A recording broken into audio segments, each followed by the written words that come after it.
Ladies and gentlemen, good day and welcome to the Stovecraft Limited Q2 and H1 FY22 earnings conference call.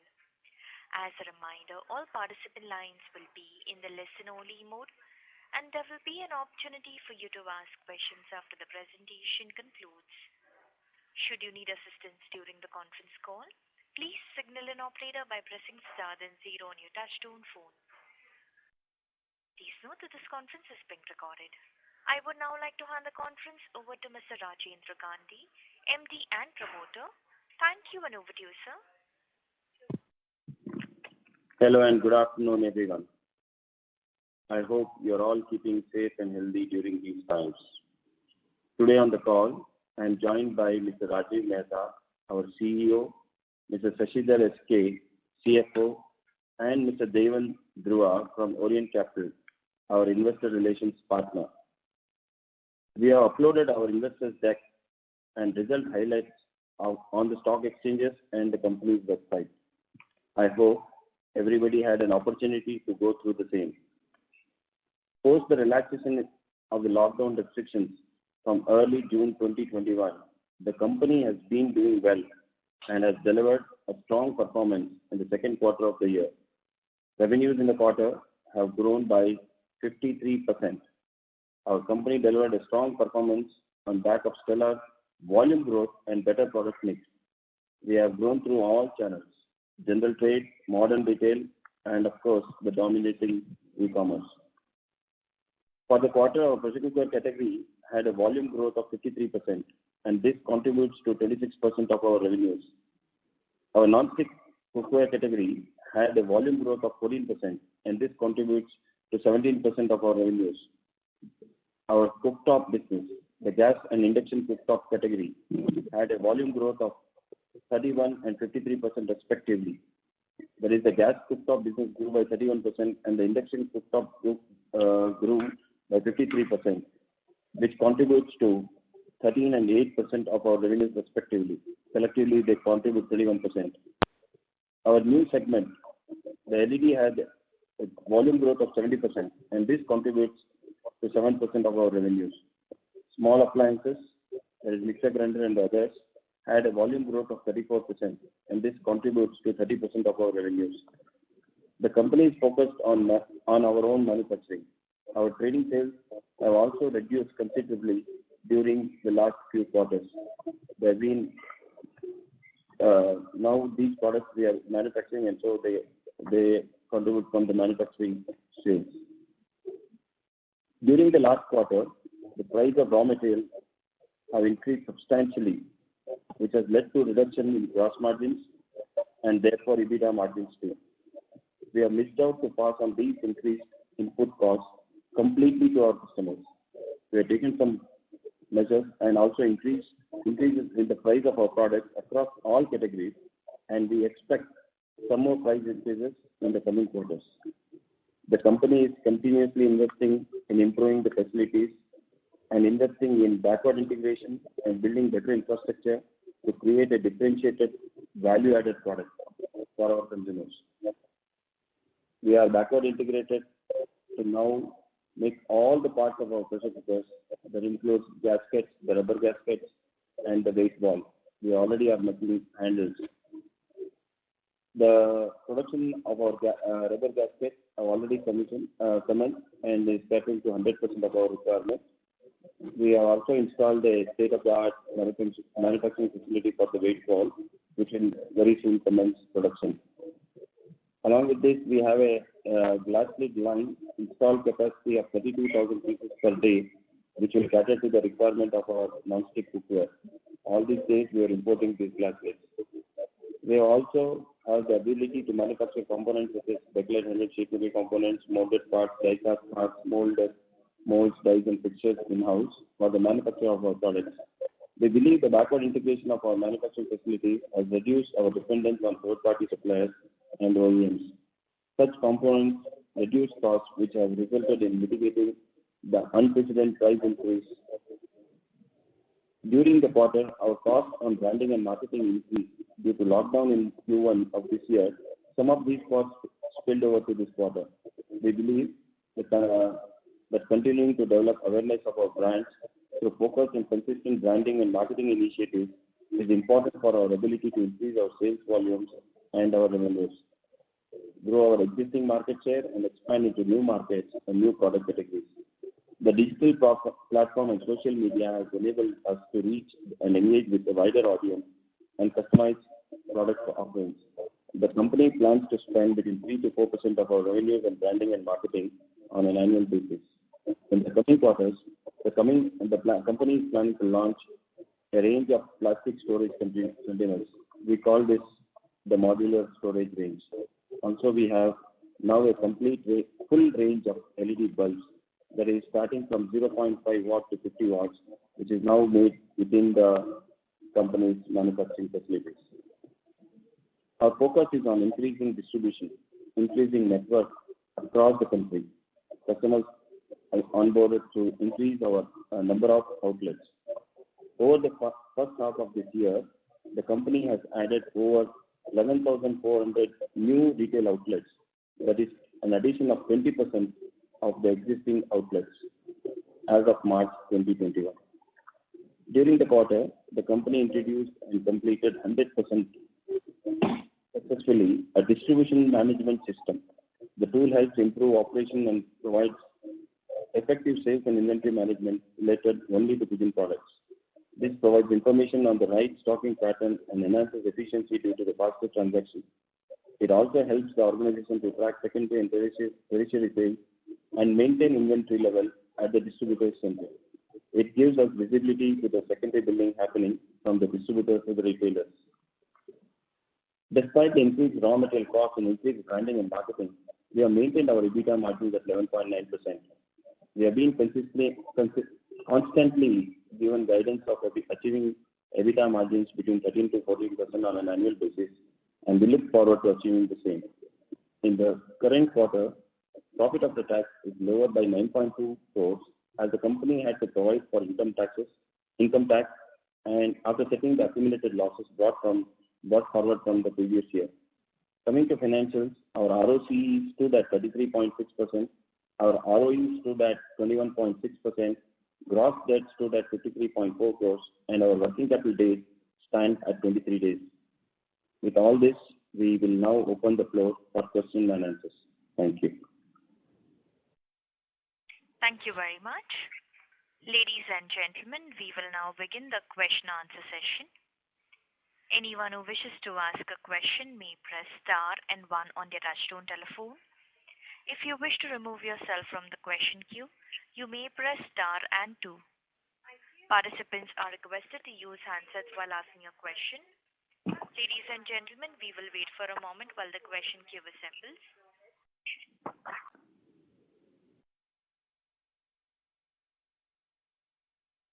The first question is from the line of Kondunya Nimagada from JM Financial. Please go ahead.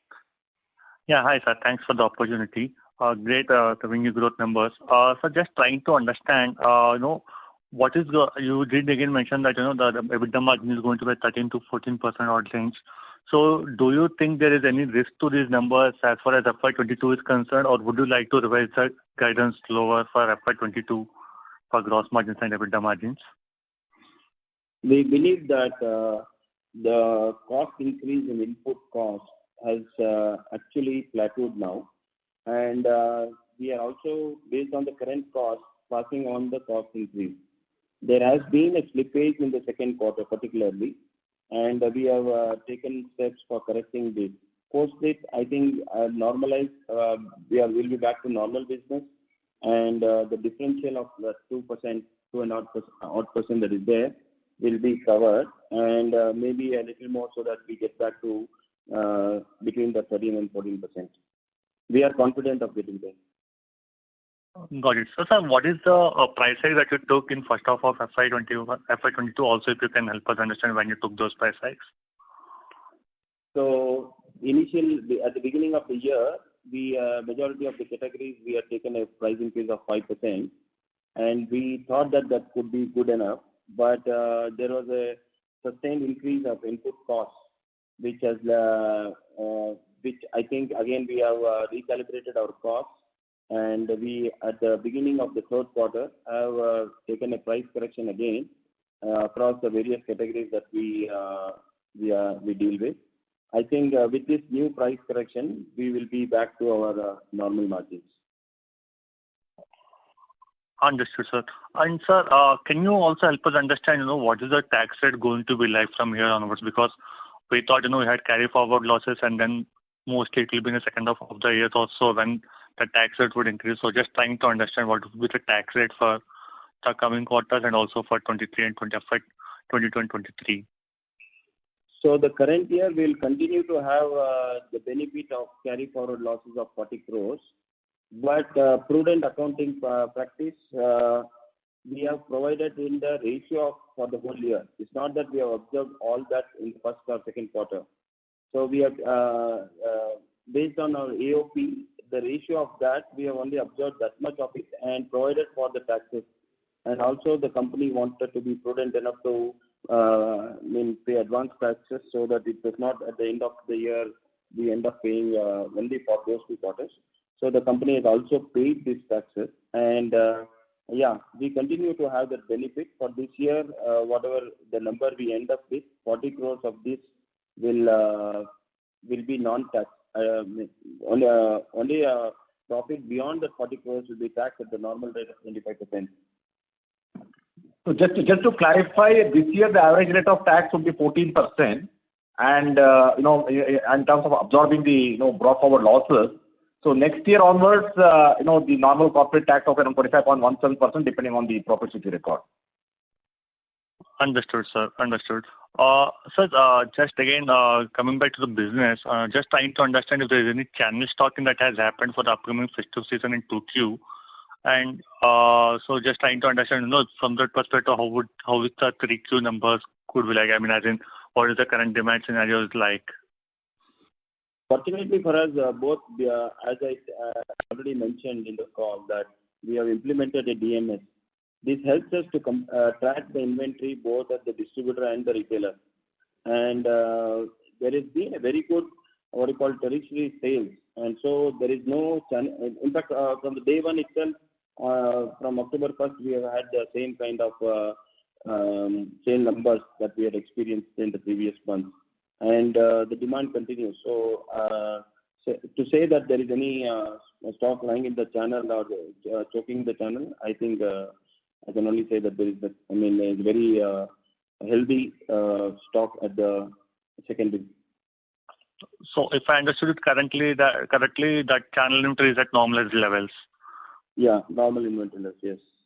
Sir, and just one more question, if I may, sir. You entered into plastic storage containers, like, so just trying to understand, what is the market opportunity here like, and what is the growth that you are foreseeing here? If you can help us speak a little bit about that.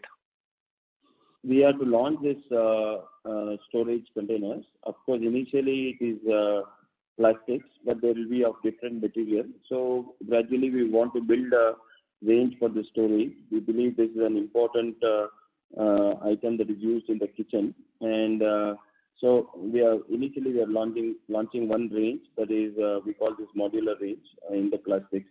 But going forward, we will have other metals and other materials also, but the category will be storage.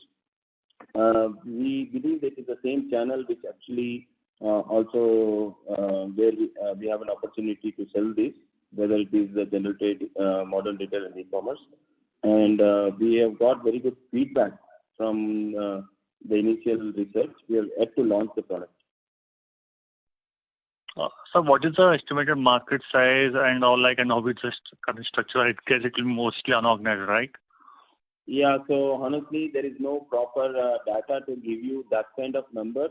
But we believe that a lot of this unorganized business is shifting to organized, and also with the channel, with the network that we operate, there is a huge opportunity. It's only about placing these products and ensuring the right quality and at the right price. There is enough opportunity there. Sure, sir. Just 2 more questions from my data keeping questions. So what is the A&P spend in the current quarter, and also the e-commerce mix of total revenues, if you can provide that? Your current quarter, you are talking about the third quarter or the second quarter? Second quarter, sir. May I, sir?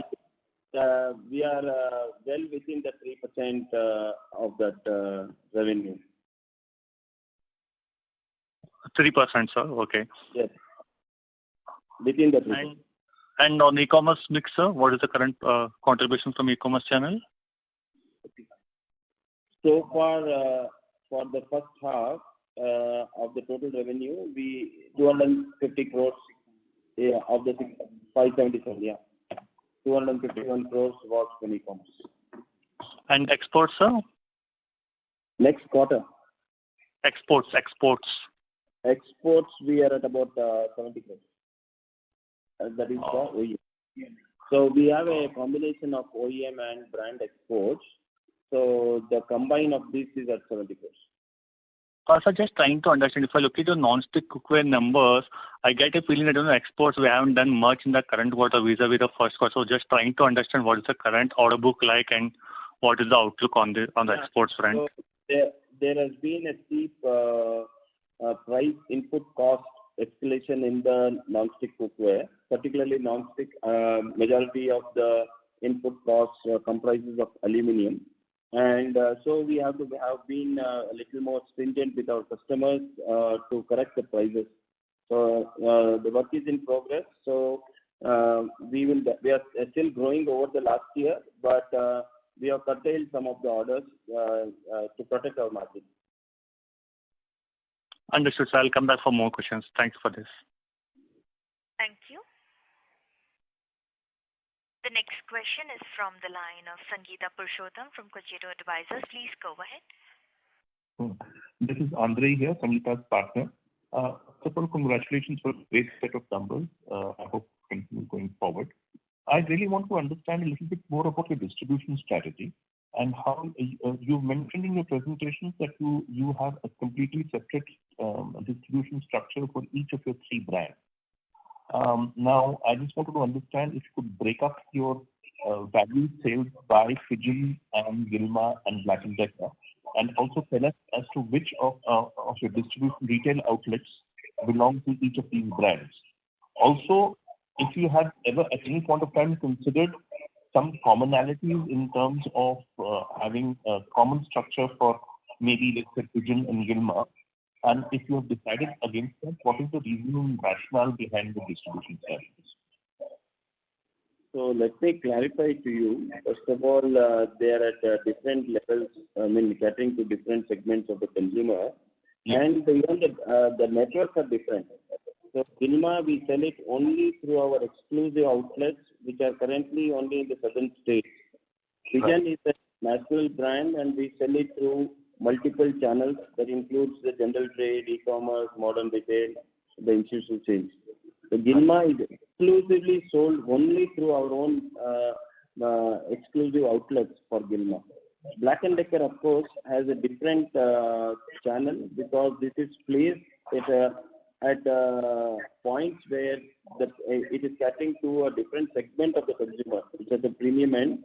And so, and today the Black & Decker range is more stronger in the north, and we are still yet to build the network strongly in the south. We are there, but it is a totally different outlets. Most of the outlets are not common; they are different outlets.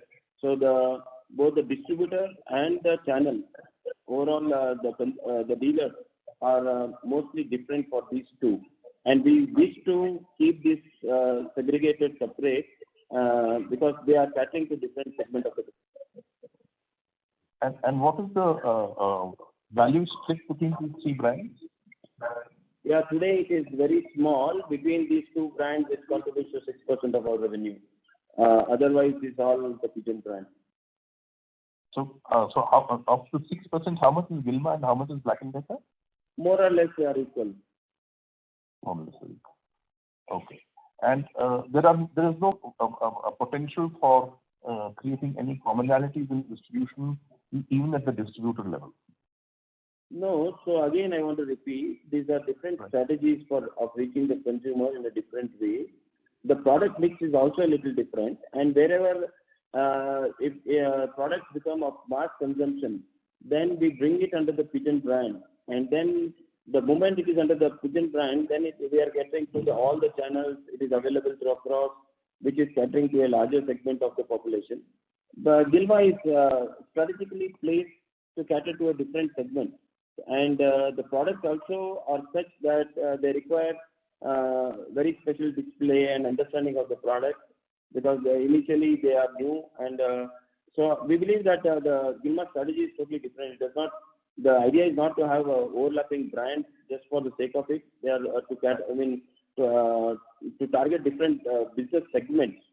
I think these are two different approaches to the.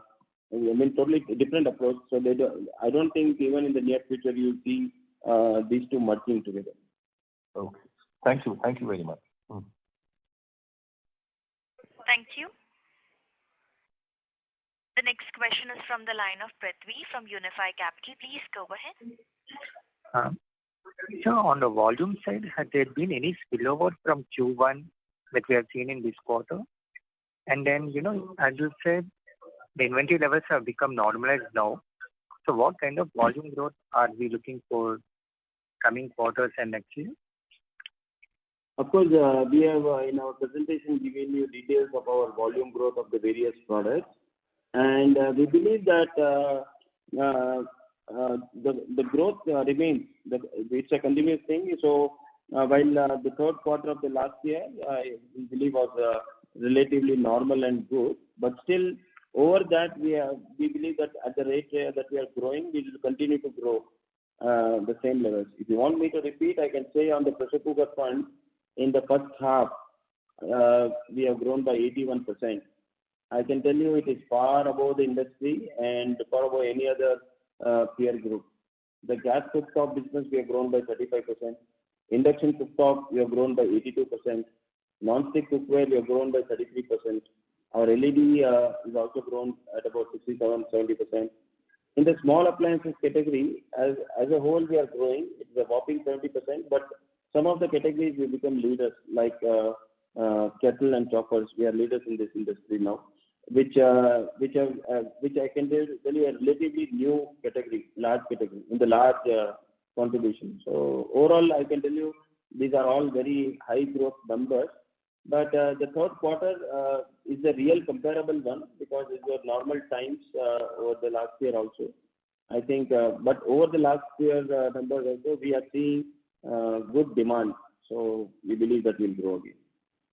So, if I have to quantify this number, say, going forward, given it's a normal base, can we expect 20 to 25% volume growth?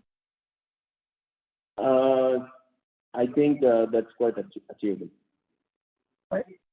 And secondly, on the gross margin front, as you mentioned, you have taken price hike. So can we expect gross margins to go back to 35% level from next quarter onward? Yeah, we believe that we will get back to between the 33 and 35%. And could you quantify the price hike that you have taken in this month? Yeah, around 5%. Last month, that is the beginning of this quarter, we have corrected our prices across categories around that 5%. And just a bookkeeping question. So what is the current export order book for you? So I said that we are having a very strong DMS system for the general trade, and both exports and modern retail, we have a longer visibility of the orders. I can at the moment say that it is very robust. The demand side is also strong, and the order book is also good. But is it possible for you to share the number, the order book number for export? I don't think I have it ready, or I don't think I can share it both. Okay.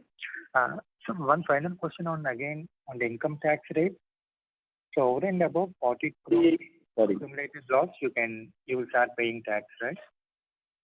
No, in terms of percentage, I think Shashi clarified. If we will go on annualized basis, we'll be end up paying 14% as taxes, and for the coming future, it will be at normal 25%. Once we net off the 40 crores of carry forward this year, then all will be normal. Currently, we have not observed all the 40 crores. We only observed to the extent of the profit that we have made for this half, and remaining we have provided for the tax in the numbers that we have given. Okay. That's all from my side, sir. Thanks. Thank you. The next question is from the line of Deepak Poddar from Sapphire Capital. Please go ahead. Yeah, thank you very much, sir, for the opportunity. So just wanted to understand, just now you mentioned about 20-25% volume growth and plus price hike. So 25-30% revenue growth is what one can envisage, like over maybe next 1 to 2 I think the arithmetic says so. If you grow volume growth by 25% and a small increase in cost, yeah, around that. 25-30% for next 2 years, CAGR, is that one? I think that's a very long time to comment, but we can definitely say that the next 1 or 2 quarters, definitely we are on this track, on this growth trajectory. Fair enough. And we have spoken about earlier in terms of our normalized margin level of 15% when maybe the scale also comes up and the scenario becomes normal. Now, how far are we away from that 15% EBITDA margin level that we have been talking about? I think the very disruptive price increase was the reason for this correction on the margin. Otherwise, the business plan and the way we have structured our business, we should be there immediately. I mean, starting from this quarter, between the 13 to 15% levels you should expect. Understood. All the very best. That's it from my side. Thank you very much. Thank you. The next question is from the line of Binoy Jariwala from Sunidhi Securities. Please go ahead. Yes, thank you for the opportunity. Sir, I'd like to understand a bit on the distribution front. So we reach about 65,000 outlets, and what is the potential distribution universe for us which we can tap? The broad outline looks like 2 lakh units, 2 lakh outlets, but I think we are growing at this 20% rate. We are able to add almost 20% on the base of last year. So internally also, when you are planning on an annualized basis, you look to add roughly about 20% to the distribution reach every year? Yeah, we believe that we can, this 20% has happened over the last 6 months. So it's not annualized. And if not to multiply that, but we believe that we can grow at about 30% year on year on the number of outlets. Understood. Okay. So second question is on the cost plus model which we follow for the Pigeon brand. Just to understand a bit here, when we say cost plus margin, do we base it on a certain level of gross margin or a certain level of EBITDA margin? No, the business is working on gross margin, and of course, because generally our costs are also then based on that. So while we price our products based on the gross margin, eventually it's close to the EBITDA. So more or less, I can tell you, we are working between 33 and 35% on the gross margin, and our costs are now well in control within the 20%.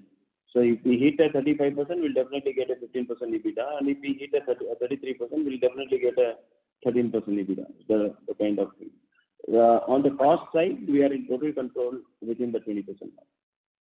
No, I understand, sir. Just wanted to understand from the angle, let's say, if you are working on a cost plus gross margin model, then you are essentially looking to hold gross margin in a particular range, and thereafter, any operational efficiencies that you extract flows on to the EBITDA margin, right? So essentially what I'm coming to is that your EBITDA margin may or may not to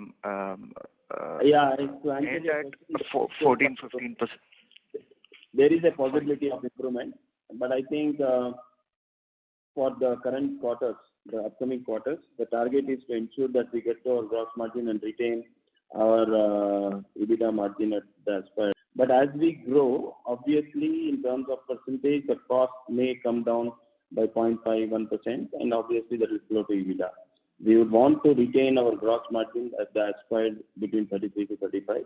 In a normal time, we would want it to be at 35. There could be sometimes slippages like what has happened in the last quarter. So we want to keep that range between that 33 and 35.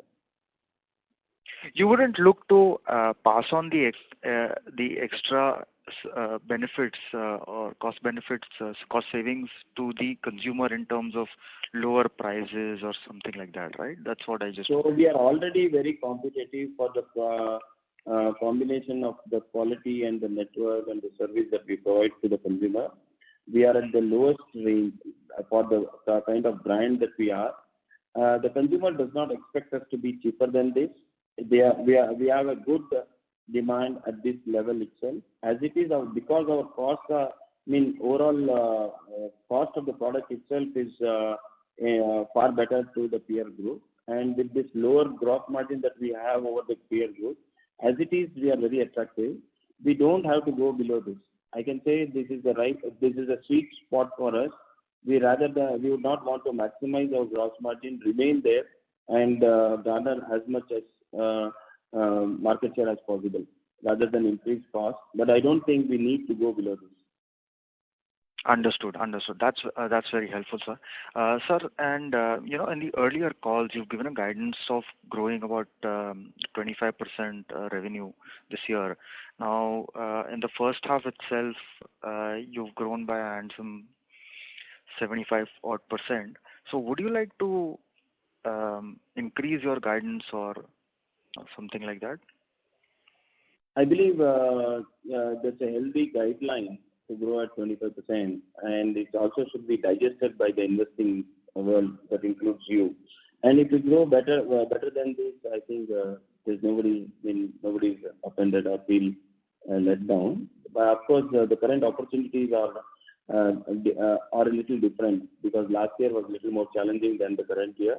I don't say there are no challenges in this first quarter. There were, but compared to the last year, it is much better. But if it is normal times, I can say that we can grow better, because the nature of our business, we are investing more and more on our backward integration. Our costs are coming down. We are able to control quality better than anybody else. Our supply chain, in the current times of the destructive nature of the current times, in spite of that, we have no challenges in the supply chain. All these will lead to a growth rate which will be larger than the industry.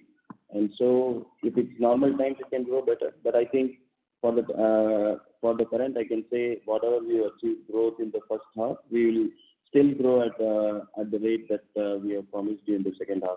So maybe there will be annualized, it will be a little higher growth than normally what was the guideline. So 25% growth is on a normalized basis for slightly longer term. Is that what you are saying? Yeah, we believe it can be for a longer term, because we are continuously adding more products. We are increasing our distribution reach. We are increasing our geographical presence. When I say that, we are there everywhere, but there are several geographies where we can strengthen our presence. So with this, and as and when we add some more channels, when there is a need to, I think all this combination of all this can allow the company to grow at about 25% for a longer term. Thanks, sir. That's very helpful and very detailed. Sir, only two bookkeeping questions. Now, on the capex front, we had guided for 65 crores of capex in FY22. We've already done roughly about 60 odd crores in the first half. So, is there any revision to this capex? And second question is on the supplier's credit that we have roughly about 15 crores. Is this interest bearing or non-interest bearing? So, supplier's credit is not interest bearing on our books. So, this is either, say, we would have given some LCs to our suppliers, and they will, whatever is at all they are going for financing of these receivables, it is to their cost. It is not to our books. And another question? On the capex. Yeah. So this year, the normal capex that we planned was between 50 to 60 crores on the manufacturing activity, and then we were seeing a little more free cash flows, and we wanted to enhance the returns on this. So we have additionally invested in the solar energy, or the hybrid, I can say, renewable energy, which work is in progress. The majority of that is already done. Some more is happening, and almost close to 30 crores is being invested on this. So while a majority of this is already done, there could be another 10 to 15 crores of capex in the current year itself. That includes this 30 crores of investment in solar power. The company's energy consumption to an extent of 70 to 75% will be met by internal generation of power from the coming, I can say, from the fourth quarter. Understood. So essentially, you are saying about 50, 60. To interrupt, but may I please request you to rejoin the question queue? I'm just clarifying this point, nothing else. Essentially, sir, you are saying about 50, 60 crores for the manufacturing plus 30 crores for the solar plant. That's right? Yes, you're right. Okay. Thank you so much, sir. Thank you. Before we take the next question, a reminder to the participants, please limit your question to 2 per participants. You may rejoin the question queue if you have a follow-up. The next question is from the line of Mayank Bhandari from Nirmal Bang. Please go ahead. Yeah, thanks for the opportunity. Sir, I had from the distribution side, you said that there is a almost 10,000 touch points increased. So can you give a rough breakdown that in which geographies it has increased? Just a minute, Rajiv will answer this. Yeah, hi Mayank. So the increase has happened in both Pigeon LED and Pigeon. The total increase has been 11,400. Of that, about 7,000 has been in Pigeon, and the remaining 4,400 has been in Pigeon LED. In Pigeon, about of the 7,000, 40% has been in the region West. West includes, for us, it includes Rajasthan, Maharashtra, Gujarat, Madhya Pradesh, Chhattisgarh. These are the areas which are in the West. In South, it has been 15% because the base is already high, and the rest is in North and East. And when it comes to Pigeon LED has increased largely in the South. We have got about 50% increase in the South, followed by West, which is Rajasthan and Gujarat. These are the two new areas which we have opened. And last, West Bengal and Uttar Pradesh. So that is the split of the 7,000 for Pigeon and 4,400 for LED. Okay, that's great, sir. Second question is on the export side. So we have seen a lot of players commenting on the increase in the freight cost, particularly pertaining to the export. So are we also experiencing the similar headwinds there? And what would have been our freight cost in this quarter? Maybe you can give some idea. Also, with the distribution expansion in northern and western parts now, is our freight cost slated to increase for the full year? If you can provide anything on that. So freight cost for export, Mr. Gandhi will answer. So for us, all our export prices are FOB. Of course, there has been some crazy freight for this export business, but it does not affect us because all our costs are only free on board, and it does not affect us. But the input cost itself for these products that we import, there has been a very steep price increase. We are also we are able to get this price increase from our customers, but there has been a disruption during this period because generally the nature of any buyer, when there is such a steep price increase, he would always want to negotiate.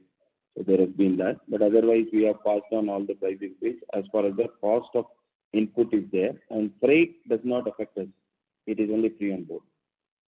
And Mayank, for the rest of the country, while we have increased distribution, we have been working very hard to ensure that freight cost is under control. And today, freight plus the C&F commission put together is 3%, which was much higher. And we have worked on bringing it down by almost a percentage.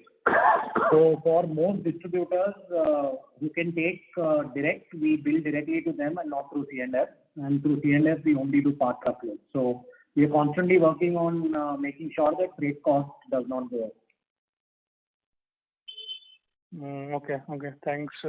My last question is, sir, on how is the festive demand panning out now, particularly in the last one month? If you can throw some light on that.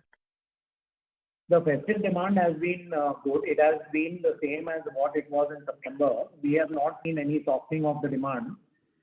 Pigeon being a great product at a great price, I think we have had a good run so far, touch wood, and we continue to see that demand in October and November.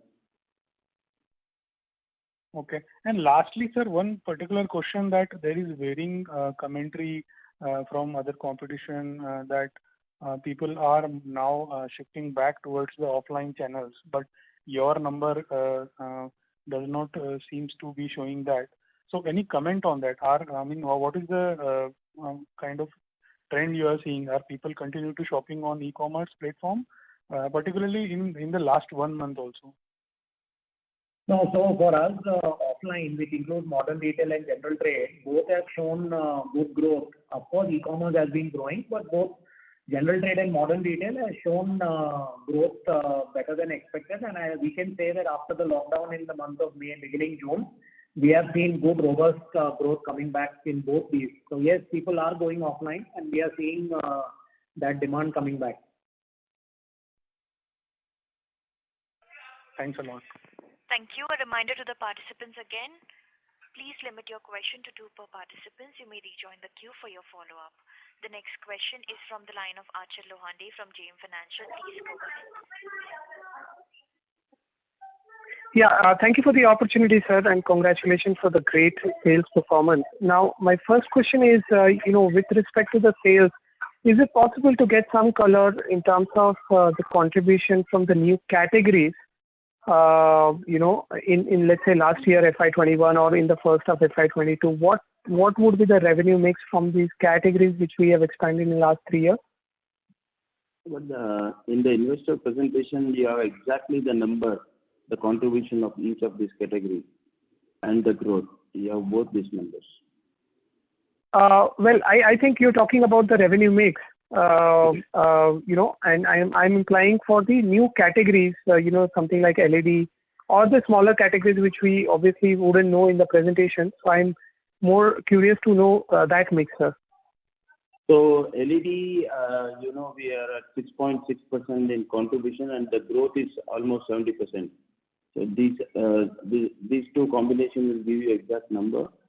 I can say in the appliances, of course, a combination of all this, and where the kettle is not separately shown in the presentation. But otherwise, yeah, electric kettle, we have already a contribution for the current year at 41.3 crores only from the kettle, which is actually in terms of growth, what the growth is? 150%. Is the highest growth after the mixer grinder. We are at 147% growth on that over the last year, same period. And the mixer grinder is contributing 32 crores, and this growth is 168% over the corresponding period last year. Of course, chopper continues to grow for us. The contribution is 26 crores for the period that is reported, but it has grown at 65.24%. So that is all the appliances. But otherwise, we have separately given you pressure cooker, separately non-stick, separately tops. Okay. And you think that kettle was... These numbers separately. There's no problem. Sure, sir, sure. The second question I had was with respect to the cost inflation. Is it possible to quantify what is the cost inflation for some of the key raw materials like, aluminum, steel, copper? What is the impact for us? And when you say that, we've taken another 5 to 7%, will we be covered fully, or you think there is one more round which is required to cover fully for the cost inflation what we already have seen till now? So I can tell you at the overall level, there is an impact of 2.4% is all due to the raw material cost. And so we have, as at a overall category, overall level, wherever it was needed, we have taken a price increase of 5%, but at a contributing level, it will nullify that 2.4%. It will be a little better than that. So we'll be back to the normal margin. Okay. Sir, just to clarify, if we see the competition in the appliances has taken a price increase between 10 to 20%, in last few months. Does this mean that, the price gap between us and them has probably widened? Increasing, you are right. And while I would not be able to comment on competition, but the gap at the consumer will further increase. We believe that we will want to protect our position again. So we, of course, have slipped on the gross margin for the last quarter, but we are working on that and will be definitely back at the gross margin level that we are. With this 5% increase, it is covering all the impact that has happened because of the raw material cost. And otherwise, in the other spheres of our cost, we are actually increasing our efficiencies, whether it is employee cost or it is the freight forwarding or even the business promotion and advertising expense. I can say we are becoming more efficient. So if we retain this gross margin at the level that we wish to, that is between 33 and 35, definitely we are more efficient than peer group, and the difference for the consumer at the point of consumer will further increase. We'll only stand to gain market share with that.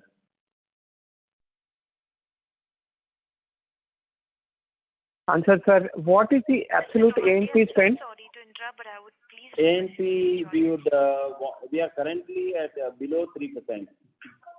Or if you want somewhere around 10 crores, crores? it's 15 crores.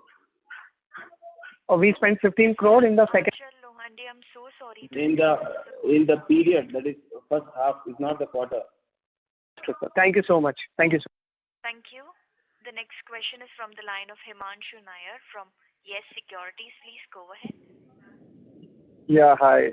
Thanks for taking my question and congrats on a great performance, sir. So firstly, I understand that we are growing much faster than the industry, but just wanted to understand in your view what the entire industry, especially in traditional categories like cookware and cookers, is growing at such a fast rate. In your view, what are the structural reasons and whether this sort of growth rate is here to stay now for the industry as such, sir? So I can say the consumption is definitely growing, but whoever is going to be more efficient and the consumer base that we are catering to is much larger than we believe the listed peer group. So obviously, because of this base, the consumption in this base growing higher than other PG. So we believe that we will grow at a higher rate than the industry. Of course, consumption is growing. It's also that in the past, what used to be capital goods kind of thing is becoming consumer goods. These category of products that we are in also has a replacement cycle, which is also accelerating. I can say the life cycle of these products is reduced from what it used to be. All this is leading to higher consumption. The industry is growing, and with the consumer category that we are catering to and the efficiencies that we are building within the organization, we believe that with these two combination of these, we will grow at a higher rate than the industry. For near term, I can say for a long future, it will continue to be there. As long as the country remains conscious on cost, we will be very relevant to the consumer. Understood, sir. Understood. And sir, second question, now that we are widening and diversifying our range of products quite significantly, I mean, are we looking to aggressively invest in, say, setting up our own chain of retail stores, something like which our competition has done? And also, if we are looking at more investments in strengthening our service network to further build our brand equity for Pigeon especially. At the moment, it is at deliberation stage at our board, and it's not that we have chosen on any concrete plan, but definitely it is at discussion stage on building our own retail. On consumer, post sale satisfaction for the consumer, it is a continuous effort. We are increasing the number of franchisees. We are increasing the number of our service personnel. And also for us, consumer delight is taking precedence over everything. And this will continue to be there. I can say that there is a lot of scope for improving on this, on the consumer satisfaction index. If there is a scope, and we will definitely address this. So I can say that both these are fluid at the moment, particularly on the retail you asked, that it's at the deliberation stage. And we'll definitely announce you once it is actually it is run through the board and it is approved, and they will definitely bring it to the investors. On the service front, we are using digital tools. Very soon you will see a revamped website of Stovecraft, which will have a chatbot linked to WhatsApp. We are also working with a large aggregator of an app which will be able to give an instant confirmation for a service call. Of course, like Mr. Gandhi said, the number of service franchisees will increase. And on top of that, as we add digitization, then it will help in increasing consumer delight. Understood. That's great to hear, sir. Thanks, sir. That's all from me, and wish you and the entire team a very happy Diwali. Thank you. Thank you. Thank you. We take the next question from the line of Vishwit Nayak from RW Advisors. Please go ahead. Yes, sir. Could I get your commentary on inventory and receivable levels as of now? They seem a little bit higher as H1 FY22. Yeah, more. See, we are also installing new lines and new plants. This has definitely increased because of the also increased volume. This has increased inventory levels. But I think actually as we go forward, this number of days we are working on this to reduce further the number of days of inventory. So if the revenue number definitely grows up, the absolute number will also look northwards. But in the terms of number of days, we are continuously working to bring it down. Today, from what used to be a 37 days of working capital on March 20, had moved to 27 days on March 21, and the current half we are already at 23 days.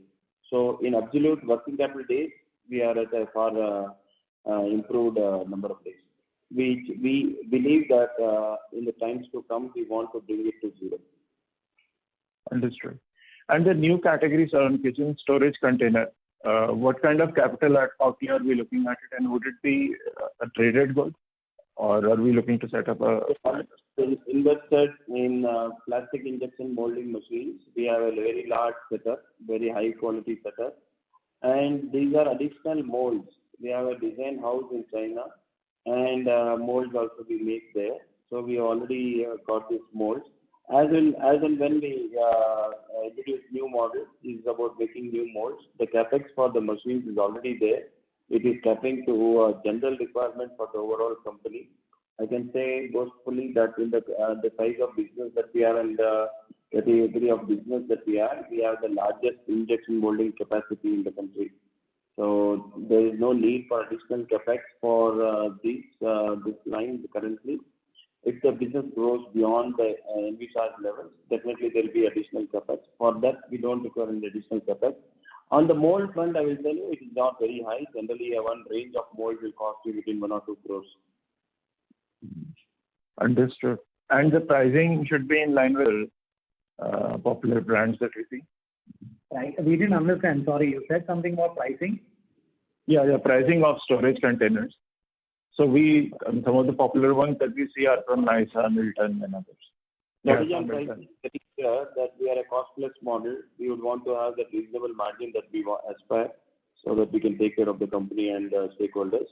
Otherwise, at the price point, at the strategy that we work, we will definitely be more cost. For the consumer, it will be more advantageous to look at us than any other brand at the quality level that we deliver. Thanks, sir. That's all from me. Thank you. The next question is from the line of Konadinya Nemagada from JM Financial. Please go ahead. Yeah, thanks. Most of my questions are answered. Thank you very much. Thank you very much, ladies and gentlemen. That was the last question for today. I would now like to hand the conference back to Mr. Rajendra Gandhi for closing comments. Thank you everyone for joining us. I hope we have been able to answer all your queries. We look forward to such interactions in the future. We wish everyone a very happy Diwali and a prosperous New Year to all from the Stovecraft family. In case you require any further details, you may please contact us or Orient Capital, our investor relations partner. Thank you again. On behalf of Stovecraft Limited, that concludes this conference. Thank you all for joining. You may now disconnect your lines.